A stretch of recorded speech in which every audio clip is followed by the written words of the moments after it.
গ্রিনল্যান্ডকে ঘিরে আবারও আন্তর্জাতিক আলোচনার কেন্দ্রে মার্কিন প্রেসিডেন্ট ডোনাল্ড ট্রাম্প। তিনি ঘোষণা দিয়েছেন ডেনমার্কের স্বায়ত্তশাসিত অঞ্চল গ্রিনল্যান্ডে একটি ভাসমান হাসপাতাল জাহাজ পাঠানো হবে। সামাজিক যোগাযোগ মাধ্যমে দেওয়া বার্তায় ট্রাম্প জানান, লুইজিয়ানা অঙ্গরাজ্যের গভর্নর জেফ ল্যান্ড্রি এর সহায়তায় এই উদ্যোগ নেওয়া হয়েছে। তার পোস্টে মার্কিন নৌবাহিনীর হাসপাতাল জাহাজ ইউএসএস মার্সি এর ছবি সংযুক্ত করা হয়, যা মানবিক সহায়তা ও যুদ্ধকালীন চিকিৎসা সেবায় ব্যবহৃত হয়। একই শ্রেণীর আরেকটি জাহাজ হলো ইউএসএস কমফোর্ট।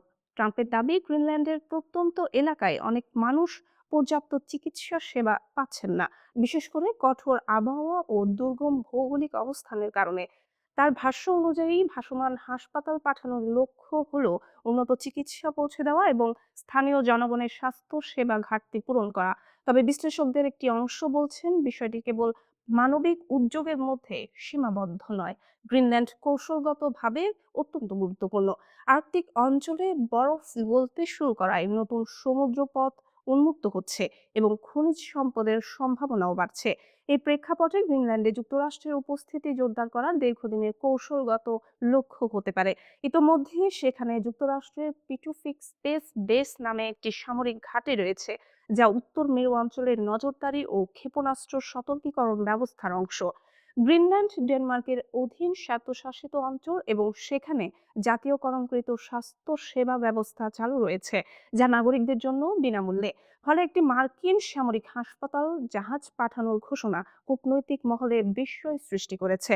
ডেনমার্ক বা গ্রিনল্যান্ডের সরকার প্রাথমিকভাবে এ বিষয়ে স্পষ্ট প্রতিক্রিয়া জানায়নি, তবে ইউরোপীয় পর্যবেক্ষকদের মধ্যে উদ্বেগ রয়েছে যে এই পদক্ষেপ বৃহত্তর ভূ রাজনৈতিক কৌশলের অংশ হতে পারে।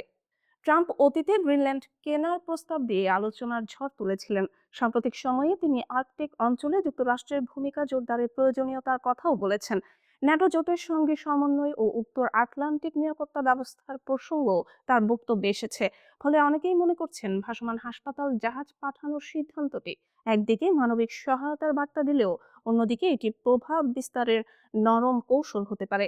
সব মিলিয়ে প্রশ্ন উঠেছে, এটি কি সত্যিই চিকিৎসা সেবার উদ্যোগ, নাকি আর্কটিক অঞ্চলে প্রভাব ও উপস্থিতি শক্তিশালী করার অংশ? আন্তর্জাতিক মহল এখন লক্ষ্য করছে গ্রিনল্যান্ড ও ডেনমার্কের প্রতিক্রিয়া এবং ভবিষ্যতে যুক্তরাষ্ট্রের পদক্ষেপ কোন দিকে গড়ায়।